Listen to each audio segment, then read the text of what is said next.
आपकी शादी हो गई है, ये बेचारी का कुछ न पता। हाँ? गाना सुन के आपको आधा नॉलेज हो जाएगा। नॉलेज लिया कीजिए, कुंवारे हो शादीशुदा है, नॉलेज हर चीज का रखना चाहिए, है ना जी, हमेशा काम आता है। ये गाना सुन के नॉलेज हो जाएगा। एक लड़की अपना सखी से पूछ रही है, अरे कि पहली रात पियावा जब भीड़ तोहरा गइले, अरे कि गइले, अरे गइले आ हम क्या बतावा रात का।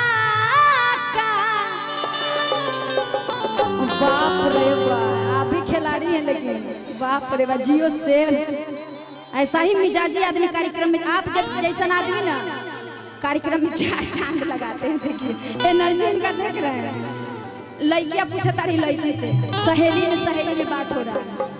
अरे कि पहली रात पियावा जब भीड़ तोहरा गइले, अरे कि गइले आ हम क्या बतावा रात का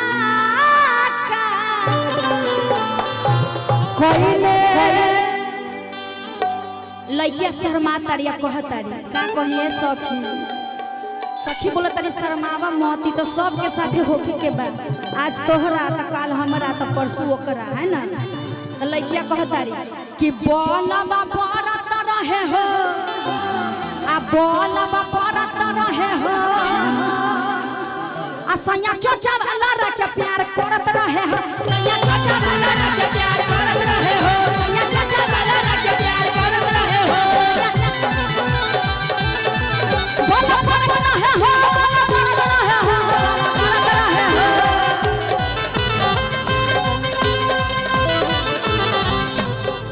बोला परत रहे हो, बोला परत रहे हो, बोला परत रहे हो, सैया चचा वाला रखे प्यार, सैया चचा वाला रखे प्यार करत रहे हो, सैया चचा वाला रखे प्यार करत रहे हो। बोला परत रहे हो, बोला परत रहे हो, बोला परत रहे हो, सैया चचा वाला रखे प्यार करत रहे हो, सैया चचा वाला रखे प्यार करत रहे हो, सैया चचा वाला रखे प्यार करत रहे हो।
मैडम बहुत अच्छा खेल लेती है। हाँ, कैसे कैसे खेला तू पलंगिया पर खेल लो, उसमें आपको मॉडलिंग करना है, क्या फील आएगा, क्या डांस आएगा, आप समझ में।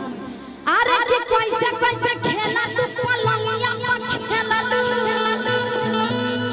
अरे कि खेल लो आ कोई पर चुमा तू बलमुआ के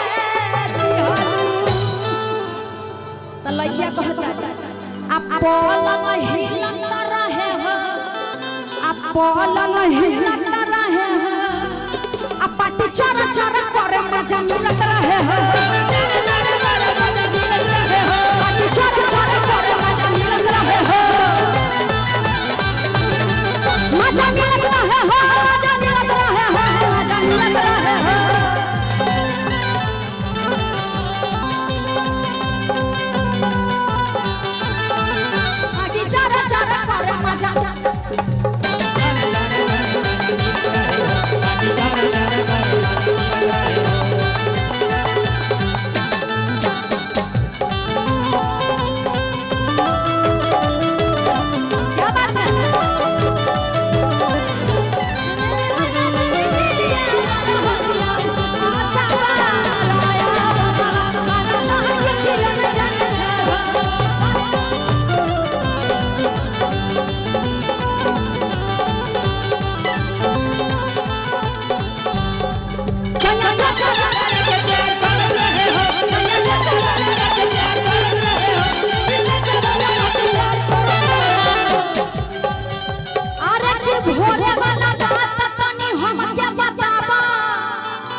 भोरे वाला बात तनी हमके बतावा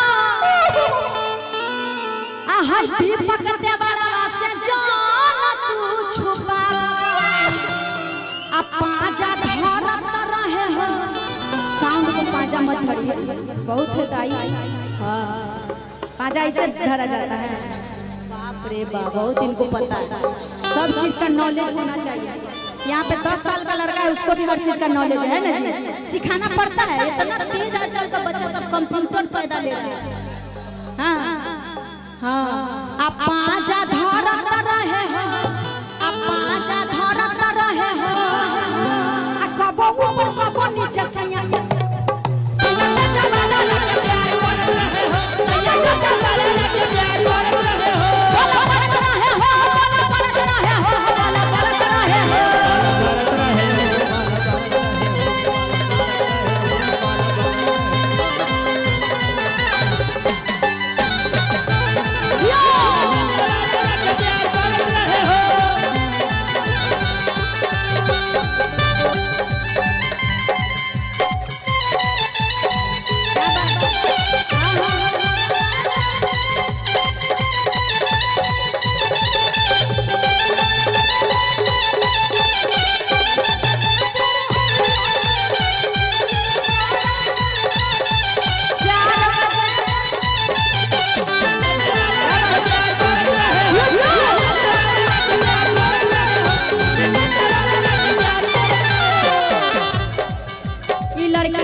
कुछ अपने जानती है इसको भी सिखा रही है छोचवा लड़ाने आधा तो सीख गई होगी क्या क्या होता है कैसे कैसे होता है अब मॉडलिंग करने का मौका मिलेगा तो ये सब रोल नहीं कीजिएगा ये सब सीख के रहिए ठीक ना हाँ अरे कि भोरे वाला बात तो नहीं हम क्या बतावा आय अंतरा सहेली से जान तू छुपावा